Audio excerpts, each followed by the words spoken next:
Shaw Cable, dedicated to the community, service and you, proudly presents Spotlight on UNBC, the University of Northern British Columbia. Brought to you in part by Northland Chrysler Jeep and Northwood Pulp and Timber Limited.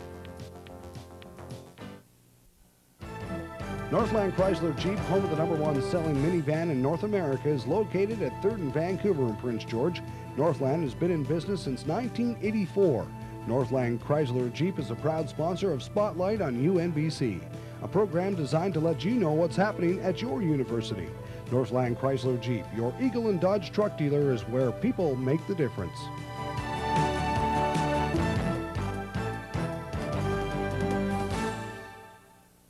Northwood Pulp and Timber is a proud sponsor of Shaw Cable 10 and its volunteer-produced television programs. Northwood also supports UNBC. As a partner in progress, Northwood has donated $350,000 towards the scholarship fund. When matched by the government, it represents a contribution of $700,000. Hi, and welcome to the July edition of Spotlight on UNBC, number 6 in our series of monthly progress reports on the University of Northern British Columbia. The 1993-94 academic year is coming up this September. We'll go through the step-by-step process for applying. UNBC had some visitors from a university halfway around the world recently, and we'll meet them. And coming up next, we'll report on the progress being made in the area of First Nation studies. My name is Rob Van Addercombe, and I hope you enjoy this edition of Spotlight on UNBC.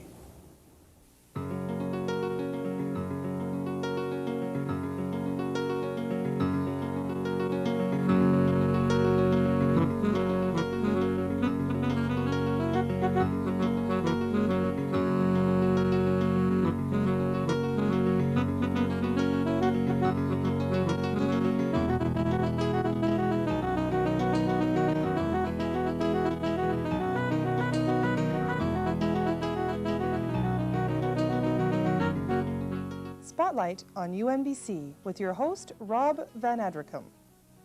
First Nation Studies is one of those areas at UNBC which keeps making progress but rarely gets a lot of attention. The fact is, a lot of work has gone into the First Nation Studies program at the university, as shown by the fact courses in that program will be offered this fall, and a couple of First Nations forums have been held, one in Prince George and one in Terrace. For a report on what has been happening, I talked to Margaret Anderson, the Director for First Nation Studies at UNBC. We've been negotiating with the Nisga'a Tribal Council, and we hope that by early summer we will in fact have established a partnership relationship so that we can together meet the needs that they have established for degree completion opportunities and programs in the NAS, and for making sure that we respond to the possibility, which is enormously interesting, of teaching Nisga'a language and Nisga'a culture for university credit in partnership with them. In the central region, we've worked at considerable lengths with the Sekani Tribal Council and through them with the Dene Training Network, which is being established to try to offer opportunities for distance education in the many reserved communities. The Sekani, whereas the Nisga'a have 4 bands, the Sekani have 22 bands, plus there are a number of independent bands in this part of the university's service area. So it's a very different set of interests, concerns, priorities. I think the language is a pretty important part of our tradition. Like, you know, what the elders tell us, that, you know, is without our language, we have no tradition, and we're like an empty shell. And that's the areas that we'd like to really concentrate on, is our language and our tradition and our way of life. In addition, the Sekani would like to see UNBC involved in the documentation and reproduction of culture and traditions, and ongoing research into the Aboriginal way of life. My generation, like, you know, they have all lost that day. Like, you know, and the elders are so slowly dying, and they're taking away all this knowledge with them. So we're trying to capture as much as we can. How much can a university do? You know? Well, I think if the university go in partnership with the Native people, with the First Nations people, I think, and with the Native First Nations direction to the university, I think a lot could be done. Like, you know, if we have that kind of partnership, is working together and trying to make things happen together. I think that's the only way that we know because the university wouldn't know what to do or what to teach or what kind of programs, you know, to set up. You know, they have to go to the communities and talk to the communities. I always have maintained that, you know, education has got to be community-based. The educators have to listen to the communities and see what the community's needs and requirements are. We have the opportunity to build into our counseling and into our registrar's office and our liaison efforts and all of the parts of the university, ways in which UNBC can more effectively meet the needs of people. And this is a set of pictures that were done by David Neal in his book, Our Chiefs and Elders. And in it, he's interviewed a number of people from northern BC. I think one of them here, Dempsey Collinson, is a chief from Skidegate. And I met with him in the fall and talked about needs for Haida people to be able to work in their own communities and take courses at the same time. And our regional mandate, the fact that UNBC has a responsibility to work in communities, may make part of that possible so that they don't have to do all of the parts of building university on their own. I think education is very important to the Native people, especially when you're talking self-government land claims. We have to start training our people with the help of the universities and other training institutions that, you know, we have to train our people, you know, to take over where the governments are taking up. Right now, like, you know, Native people are not happy with what the governments are doing in regards to Native education and economic development, you know, you name it, and it's out there. And I think, you know, we have to, our bridge to self-sufficiency and self-government is through education. We've got to have it, and like I said, and with the help of university, I think it could be done. The last edition of Spotlight on UNBC featured part one of a conversation with Interim Governing Council Chair Murray Sadler, who has been involved with the creation of UNBC since 1987. Now, part two. Has it been harder than you first imagined to build this whole, the university, in both in terms of physically building it and building it in one's mind as well, that it's here? Yes, most definitely. The vision was more a vision of public support, political support for the establishment of the institution. My thoughts about the actual structure, and I'm not talking in a physical sense, I'm talking in an academic sense, my thoughts about the structure of the institution were very naive, and it hasn't really been until we have hired educational experts, professionals, to come and assist us and tell us what has to be done that I have realized how immensely complex the giving or granting or building of programs towards a degree, how complicated that is and how complex it is. And so I was pretty naive back in the days that I was promoting the establishment of a university, and maybe that's as it should be, because perhaps if I had known then what I know now, I may not have even started the quest.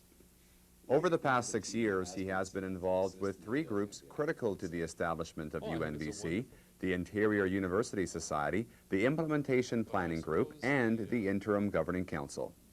Being in a position to be the president of the Interior University Society, when we went to Victoria and delivered the petition with over 16,000 signatures on it, together with a whopping big brief of letters from every city, town, village, hospital board, school district, chamber of commerce, native band from throughout northern British Columbia, letters of support, and preparing a brief and going into the cabinet room in Victoria and delivering all of these things and making my pitch to the cabinet was certainly a highlight from my point of view, and I will always look at that as being one of the pivotal times.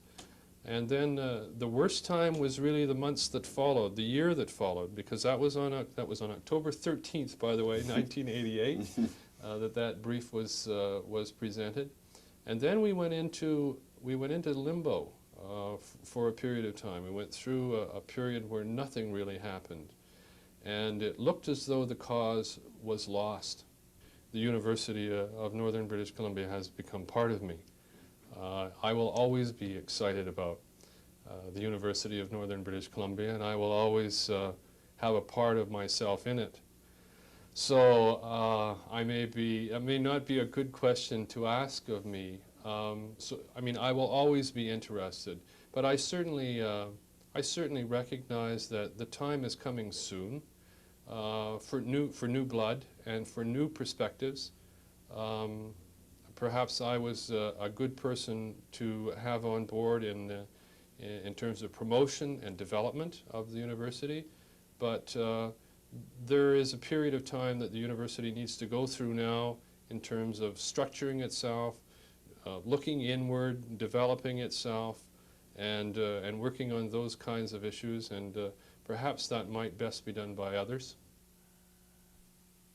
There have been a few major issues at UNBC recently. The planning for the Quick Start program and hiring of faculty are just two, but a news conference was held recently for what's probably the third major issue, and that is construction of this campus.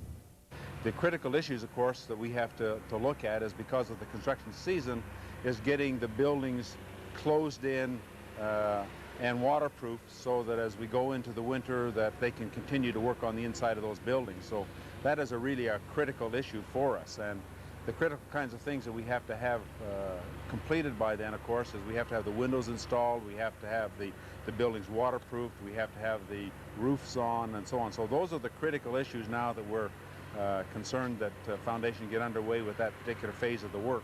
Once that's done, why then, of course, then they can start on the interior finishing of the buildings. So the structures are here now, and they can... Another critical element has been the complex process of looking for ways of saving money from the capital budget. You would think that the designers would be able to identify most of these right up front, but it's interesting, as you get into the actual construction, the people that are actually putting the things together, they will often come up with an idea, look, if you did it this way, you could save us a bundle of money. And so those are the kinds of things that we're going through now, and working with individual sub-trades to find out from them where they feel that we could make some savings. We're not making any major changes to the buildings. The buildings on the exterior are going to look very much the same as they were before. There may be some change in materials in a few of them, but basically when you come up here and these buildings are completed, it's going to look very much like this building over to my right here, our power plant. And with that split-face masonry, that's the materials that are going to be on all of our buildings. That'll be the material that ties all the buildings together, and then and with the green glass and the color on that you see over there. So that's basically the materials that are going to be carried throughout the campus. Up until the end of January, the money spent on construction totaled about $32 million, 70% of which, about $23 million, was spent in northern BC, and less than 1% of that $32 million went outside of the province. Similar percentages are expected in Phase 2. If you come up here and if you realize it was only basically a year ago, or just over a year ago, that we awarded the first contracts, and we're this far along, everybody we bring up here is utterly amazed that we've come as far as we have come.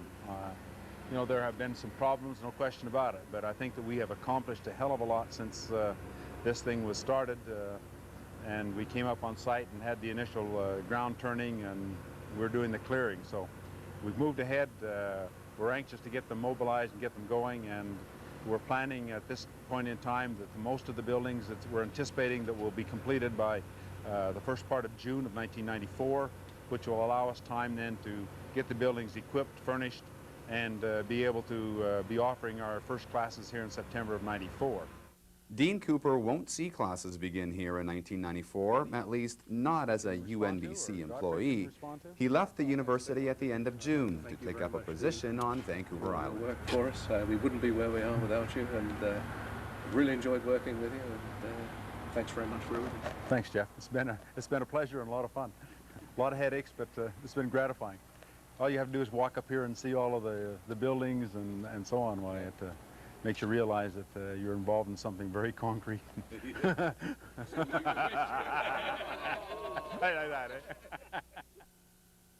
UNBC Chancellor Iona Campignolo spent 4 days in mid-June touring the communities in northeastern BC, including stops in Fort Nelson, Fort St. John, Taylor, Dawson Creek, Hudson's Hope, Chetwynd, and Tumbler Ridge. UNBC President Geoffrey Weller, Interim Governing Council Chair for Dawson Creek Kelly Barnard, Peace River Regional Coordinator Nick Petrazak, and Fred Gilbert, the Dean of Natural Resources and Environmental Studies, also took part in the trip, which was designed to gather input from the region on UNBC's progress.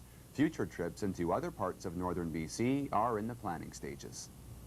The tour officially began after the Interim Governing Council meeting in Dawson Creek in mid-June. The weekend included a meeting with the board of Northern Lights College and a public meeting at the college. A major item of business at that public meeting was a decision to disband the Interim Governing Council in favor of a permanent board and senate, as outlined by the chair of the Transition Committee, Ann Martin. Well, we have to move into a Senate and board at some time, and this is provided for under the terms of the University of Northern BC Act, also known as Bill 40. And the question of the timing was considered earlier this year by the Interim Governing Council, and they thought, yes, we might as well take the initiative and propose to the Minister that we plan now for the transition. So when we were looking for the specific dates, we had to consider such things as when faculty would be around, when students would be around, and also we were looking at such things as when the Interim Governing Council has regularly scheduled meetings, because it's rather a large group and they come from all over the region, in fact from other parts of the province. The new board will be responsible for the administrative side of the operation, while the Senate will look after academic issues at the university. Both bodies will have representation from both students and faculty, two elements that were missing when the Interim Governing Council was formed in 1990. And although there's not so much concern because many of the new faculty will be arriving in July, obviously the students won't be arriving, and these are quick start students, and we won't be able to assemble them very easily before September. So we're looking at October the 3rd as a date that we might target for. It's basically a natural evolution in a sense, isn't it? Going from having student reps on the IGC who have attended other universities and academics on the IGC who are from other universities to having our own students and our own academics on our own governing bodies. Absolutely, yes, because clearly they're wanting to participate in the decisions that are made, and that's very, very proper that they do that. And so we're really looking forward to having them involved in the planning that will have to go on. Once the date is chosen, and once we reach that date, then all the appointments of the existing Interim Governing Council members are rescinded. So everybody theoretically could be gone. And this is one of the things that the Minister has to do, is to consider who would be appointed to the new board and to the new Senate, because he makes appointments to both of those bodies. But in terms of celebration, we're certainly hoping that whatever event we plan to mark the transition will certainly include a celebration of the incredible achievements of the Interim Governing Council. Since last fall, the university has been in the process of hiring 40 academic staff members, and that goal is close to being reached. Starting next month, many of the faculty members who have recently been appointed will be profiled on Spotlight on UNBC. In addition to the academic lectures which have been underway, UNBC also has a public lecture series which presents guest speakers addressing issues of contemporary concern. The most recent talk was given by Sverker Sorlin, a professor from the University of Umeå in northern Sweden, who examined the impact of science and the North. In addition to a visitor from northern Sweden, UNBC had a pair of visitors from a university halfway around the world in June, as two officials from the University of Tasmania in Australia came to northern BC to take a tour of the Prince George campus and talk about cooperation between the two universities. There were many things that are planned for UNBC that are complementary to what we're doing in Tasmania, especially in First Nation studies and our Aboriginal studies, but in the broad range of programs. And we felt then there may be opportunities for us to enter into an exchange agreement whereby staff and students may be able to visit one another and we can have joint research activities. Their initial visit to UNBC also included a trip to the region when they traveled to Smithers. Visiting BC was like a homecoming for Brian McKenzie. Growing up in Vancouver and now working in Australia, what sort of things do you think that we can learn from Australians and they can learn from us on an academic level? That's hard to say in terms of generally learning from each other's countries. I think we have a lot to teach each other as individuals, and I think we have a lot to share as countries and as academic cultures. It's not a matter of one of us being in a teacher position and the other in a student position, but I think that if we can learn from each other's programs, for instance, in the First Nation area, there can be a lot that we can achieve together on this. The background to our interest in the First Nation programs here was one I found quite interesting.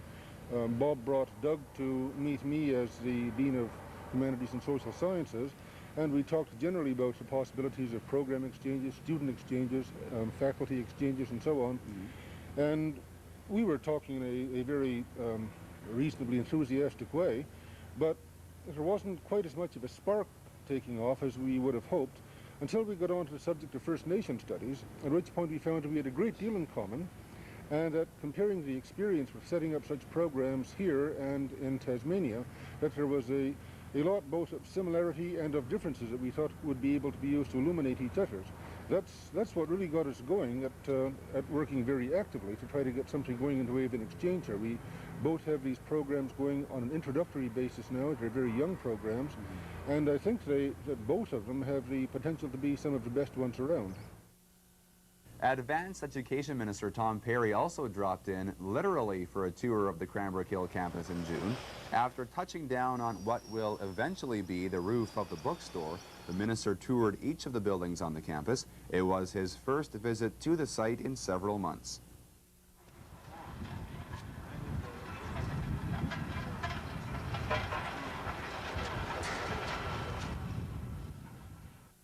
Public bus tours of the Prince George campus have resumed. Reservations for the Sunday tours can be made by calling the UNBC office at 565-5555. The university's bursary and scholarship fund, known as the North to the Future campaign, reached a milestone a couple of months ago when it raised its first $1 million. In celebration of that event, a reception was held on the Prince George campus site for the donors and campaign volunteers. Your support and help has been invaluable to UNBC. You've given generously of your time, generously of your money, before we're even up and operating. And for that I'm particularly grateful. You've shown a faith in the concept of UNBC, a faith in the efforts of the Interim Governing Council and its predecessors, and a faith in the existing UNBC staff that has really been a great encouragement to us all. Close to 250 people attended the event, and most have worked closely with the campaign, which has been designed to raise money primarily for scholarships and bursaries. When the first scholarships are given out from the endowment fund, I think that's going to be the time that that's going to be the happy occasion for everybody. That's kind of the end of the road, the real results that we're looking for. And that probably applies to everybody that is involved in the process going. These two gentlemen and their Rotary Club have started the process of laying down the challenge to all of the Rotary Clubs of British Columbia to join in their and match their contribution to produce a truly significant Rotary British Columbia scholarship. We hope to see the Rotary Endowment Fund attain $1 million, and we don't think that's an unattainable goal. Certainly it'll have the support of the local Rotary clubs, and bit by bit I think the rest of the North certainly will come on stream. And it's a long process, but it's a good project, and it's probably one of the greatest needs of all our communities in the North that we can serve, because having a university in the North is absolutely essential to the future of the North. A number of donors and volunteers were honored during the reception, including Dunkley Lumber, the Elks in Royal Purple, and various individuals who have contributed to the campaign's early success. Tonight, the first recipient of the Steve Mills print for the founding benefactor is being made to one of the cornerstones of our community, our financial community, the Royal Bank of Canada. I'd like Mr. Art Robin, Vice President and Area Manager, to accept the Founding Benefactor Award recognition for donations in the $100,000 to $250,000 range. Art Robin. It's nice to be the first one, but it's it's even nicer to be involved with UNBC. When we started the petition back in the mid-'80s for the university, the $5 donations and the sign-up petitioners did it through our branches. So we've been involved since the beginning, and it's really nice, you know, to have the organization's support to provide a donation of this magnitude to the university to actually put your money where your efforts were, which is really great. The Quick Start 1993 mini calendar has been sent to homes across northern BC, and there's a lot of interest in the courses UNBC will be offering starting this fall. But what are the steps to follow before actually being registered in the course or courses you want? I talked to University Liaison Officer Nicole Lyotier to find out. The procedure to register for university courses is quite different from college courses. It's basically 3 steps in order to apply to take UNBC courses. First, you just fill out the application form, which is inside the Quick Start mini calendar. It's very straightforward. There are a couple parts that may cause questions, but people can give us a call if they have questions. Once they fill that out and send in official transcripts from the different places they've taken courses, then the application is then looked at by our admissions office and to determine whether or not students meet admission requirements. So that's sort of the second stage, evaluating the documents and the application. Once the student has been admitted, then a registration package will be sent to them, which will include the timetable, where courses will take place, and exactly the steps to follow and how to sign up for the courses that they want to take. So even before you select which courses you take, you have to get admitted? That's right. A total of 58 courses will be offered in the coming academic year, and unlike last year, courses will be taught at the 1st through 4th year levels. And that means students coming from high school can now enroll at UNBC, and in fact, a number of high school students have recently been told about the university and taken on campus tours. I don't think a lot of students realize that they could do a full course load coming from grade 12. The numbering system for courses is that there's 100, 200, 300, and 400 level courses for 1st, 2nd, 3rd, and 4th year. But generally, you can also look at them as lower division and upper division courses. And pretty much all the courses that are lower division, 100 and 200 level courses, are open to students who are coming from grade 12. Unless there's a specific note about a particular prerequisite they have to have, then the courses will be open. So that offers students a lot of chances to take a whole bunch of different kinds of courses, from anthropology, women's studies, English, political science, Canadian business, a bunch of different things. Do you get the impression from people that they didn't think UNBC would be offering courses until 1994, that this is sort of a surprise? Well, I think there's 2 different views on that. There's one side of the people that is sort of thinking, wow, this is wonderful, look how many courses are being offered and UNBC isn't even open, and that's really exciting. There are other people who were under the impression that UNBC was going to be open for 93, and that was the plan at one point. And a lot of people have sort of still been planning with those expectations, and so there is some disappointment there that it isn't the full range of programs. I think people just have to hold tight and realize that in 94 we will have the full range of undergraduate programs and some master's programs even.